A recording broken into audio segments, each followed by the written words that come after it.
Hi everybody, this is Martha Creek, marthacreek.com, and I'm using materials today that are provided by healthycongregations.com, specifically leadership. Not just in congregations, but leadership in general. This is called Presence and Functioning, the Qualities of Leadership.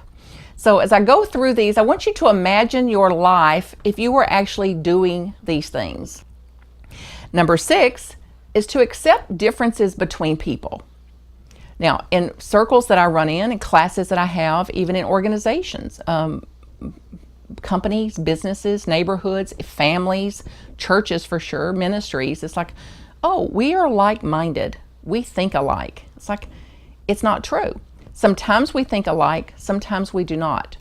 And this unwillingness and this denial that we actually have differences is delusional. It's also problematic because then when the natural differences arise, then we are opposed to it or affronted to it or afraid of it. We are judging it, attacking it again, demanding it be the same. So until we accept differences in ourselves, differences in people that work with us, live with us, go to organizations with us, churches with us, until we accept that there's differences even among people closest to us, and even in people that's doing similar jobs or living in the same scene as us, until we accept those differences, we are subject to and hostage to those differences. So get a sense of what the consequences are to you in not accepting that there's differences. What does that cause in your household, for example, when you think people should be the same? That they should think the same way, eat the same way, show up the same way, even worship the same way, or have the same philosophies about employment or jobs or something like that. What are the consequences to you of not accepting that we have differences? What does denying differences cause in your own life? And what would it be like to accept that we have differences? So that it's not a problem when we do. It's nothing to be afraid of, nothing to be reactive to.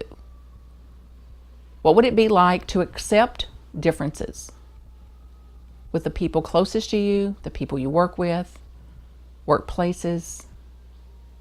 What would that be like to accept the differences? And what would it be like to know that just because we have differences doesn't mean that we really differ?